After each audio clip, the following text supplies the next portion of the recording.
Kamala voter gets a lesson on the border by our boys Charlie Kirk and Vivek Ramaswamy.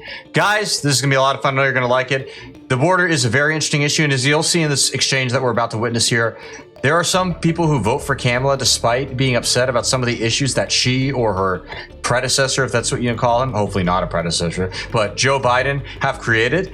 And it's quite fascinating to see kind of the cognitive dissonance that takes place. So we're gonna get right into it, guys. It's gonna be a lot of fun. But first, everybody, do me a big favor here and like our video, share it around. And if you are new, subscribe to the Resist the Mainstream YouTube channel so we keep bringing you guys this great content. As always, everybody, I'm your host, Darian. Let's get into the clip. Oh, and for those of you coming back, we love you guys. Thank you. Thank you. I feel old. Oh, hello. My name is Akila. I'm 18. I turned 18 in March, but I'm from Chicago, so I'm doing mail-in voting. Oh, you are too? That's cool. Anyways, so basically in 2014, Venezuela went into a 7-year recession. I'm just trying to give context for the situation for people that don't know. But because of the president, Nicolas Maduro, basically it was like a government-controlled election. So with that, 8 million Venezuelans have left the country since 2014.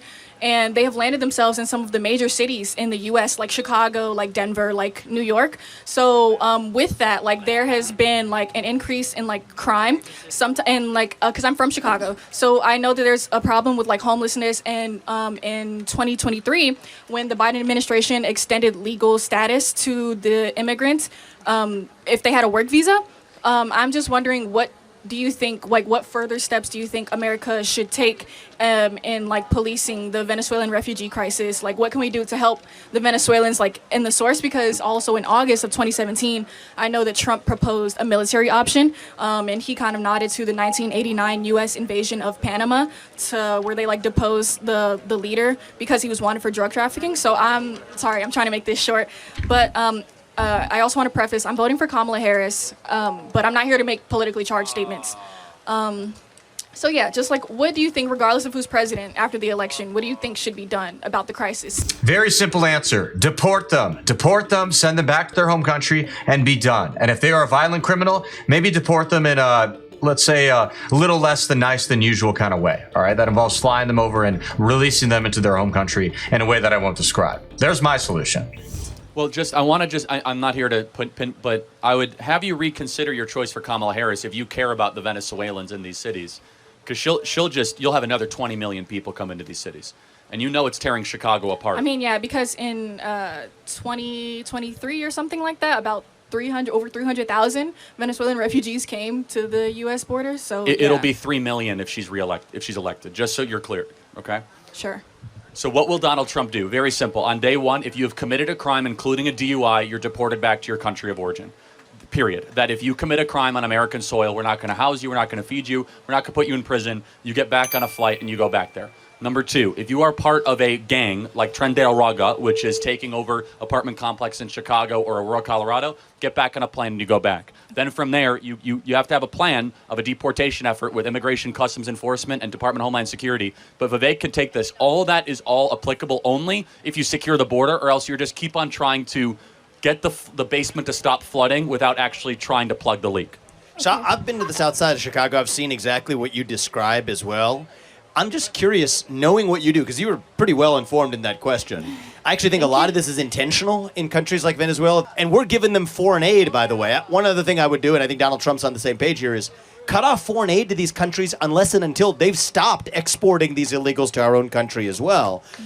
But my question for you is, knowing as much as you do about this border crisis and seeing how much it's worsened in the last 3 years, why on earth are you voting for Kamala Harris, who's actually been part of the administration that gave us this crisis in the first place? Okay, well, like I said, I'm not really here to make politically charged statements. Fair enough. No, I get it. I'm just ask saying respectfully. because, I'm going to be honest, I'm not too well-versed on, actual policies that aren't regarding that specifically, because I kind of had to write a research paper on it. Have you voted yet?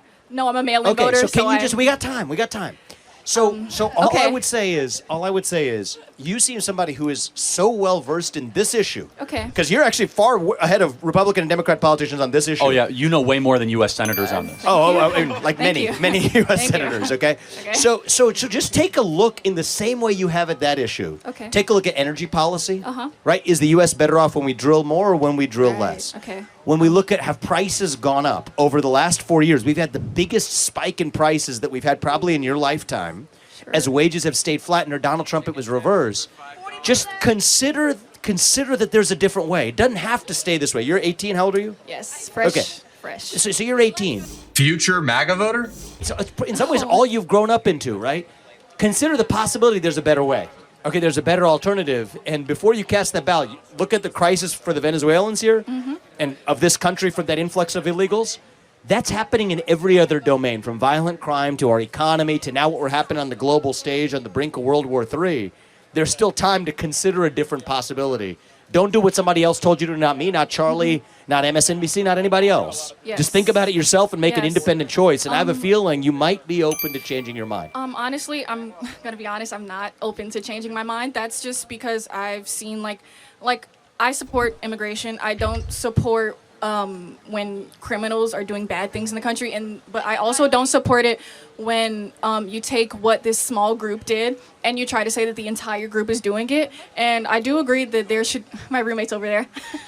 But I do agree that there should be like asylum checks or something like that to ensure the criminals don't get into the country. But I'm voting against Donald Trump because I have friends that have parents that are illegal immigrants. Personally, I'm African American, so I've been here my whole life, generations. But But don't you think that African Americans should be given priority over illegals? I mean, I think that American citizens should be given priority over people that are committing crime in the country that aren't from here. Let me ask you, did you have a vacation this summer in a luxury hotel paid for by taxpayers? Very broke, so no. Yeah, so just so you know, if you break into America, they'll put you up in a luxury hotel in Midtown Manhattan. Yeah, I did see a lot of that from my friends that are from Is your phone paid for by U.S. taxpayers? No.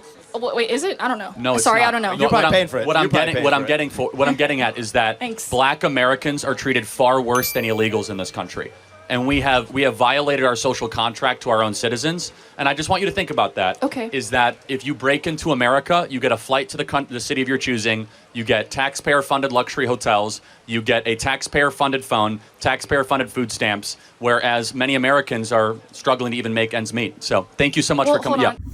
I want to go back to a point that the lady here made earlier, where she said that Americans should, of course, be prioritized over people who are foreign, who are committing crimes. Well, first of all, let's make it clear. If you come into this country illegally, you are by definition a criminal. Doesn't matter if you've committed no other crimes after getting in, you still illegally broke in. So I just want to establish that right away. But let's even take it a step further. What if we're talking about legal immigrants? Should Americans be prioritized over a legal immigrant who's not committing any crimes? The answer is yeah, obviously, of course they should. We as a nation should prioritize our own people and their own interests. Any sensible country does that. And in fact, the United States is probably one of the world's only countries that seems to put the needs of foreigners, especially illegally entering foreigners, over that of their own citizens. It's really quite disgusting. Maybe some other countries in the West, like the United Kingdom and whatnot, have also kind of started to do similar things, but the US has led the way and paved the way into doing this. And it's totally despicable and has ought to be called out. Hold on, sorry. I do completely respect your viewpoint on that. I'm just saying once again that we should keep in mind that it's not everyone. Like some of these people genuinely need aid. And also, I just want to go back to what I was trying to go back to what I was saying about like what should we do in America, not more so regarding deportation, but like for the crimes that are happening already, because there are crimes happening against Venezuelans. Even in Chicago, there was a migrant that was killed in December of 2023 in Gage Park. So like, and then there are Chicagoans that are like warning people to stay neutral, to stay out of the violence. So I'm just wondering what in you Chicago, would think that we should do about that. I have a question. So what part of Chicago are you from? Inglewood. Yeah, okay, that's rough. Wow. Okay, I'm from the suburbs of Thanks. Chicago, so not. Thanks. No, I mean, so Naperville. Yeah, no, Wheeling, Arlington Heights area, northwest Slay. suburbs. Yeah. Slay. So, what do you think the clearance rate for murder? I don't expect you to clearances. So let's say 10 people are murdered in Chicago. Out of those 10, how many of those cases will be solved on average? Do you think? I don't know. Do you know the answer? Yeah, and it's not a pop quiz. No, okay. It's half. So Okay. half of all murders go unsolved in Chicago. It's because we don't have enough police. And so we need to hire a lot more police in Chicago, a lot more detectives. And let them do their jobs. And let them do their jobs. Yes. Also, yeah. Keep in mind the over-policing of black and brown areas is also a bit much. It does. Do you think there's over-policing in Inglewood? No. Oh no. No. Hold on. I live there, No, this so is I know. interesting. No, hold on. So show me one city in America that's over-policed. You got me on that one. Well, buddy. no, it's not a gotcha because I just want to say it doesn't exist. No, I don't care that much. I'm not pinpointing you. I hear this all the time. Over policing. Show me anywhere in the United States of America that's over policed. I want to visit there and move and build a house. It doesn't exist. It's all BS. Slay. Not only that, but let's keep in mind, did we forget about the Defund the Police movement pushed by our buddies at BLM during the Summer of Love back in 2020? Yeah, they actually got their way, by the way, in a lot of cases. We saw defund police bills pass in big cities all over the United States, and crime went up after that. Surprise, surprise. And even now, you see a lot of these police departments just can't get people nowadays. I can tell you guys in Phoenix, I see literally police cars advertising all the time. Phoenix PD hiring, come join today. Come join, come join. They are desperate for people. And speaking from my own personal experiences, I've had times where I've called Phoenix PD about issues I've had, and they basically told me, yeah, we don't respond to that as a policy. And I'm talking about a case where an actual crime was committed, by the way. I'm not talking about, oh, this guy looks suspicious, come talk to him, whatever. No, I mean, in cases where an actual crime was committed, and as a department-wide policy, they just don't reply to it because, I don't know, they don't have the resources or something, is what they say. Yeah, it is nuts. I'm not trying to, I'm saying though that it's like, even in Englewood of your home, there's not enough police there. You would agree, right? Kinda, but... Is it over-policed? No, it's not over-policed. Okay, well I think it's regularly policed. Okay, I'm just getting to the essence though. We have to stop the talking points and ask the question, is there even a place that's over-policed in America? It doesn't exist. All right, thank you very much. Thank you. Well, everybody, that wraps up our clip for today. What'd you think? Personally, I enjoyed the productive dialogue. There were a bit of, I guess, dopey moments there that were a little confusing, but overall, it was a good exchange, and I always appreciate that. So, guys, let us know what you think. Comment below. Let us know what you liked about the video, what kind of stuff you want to see in the future, and we'll see you all again soon. Thank you, and God bless.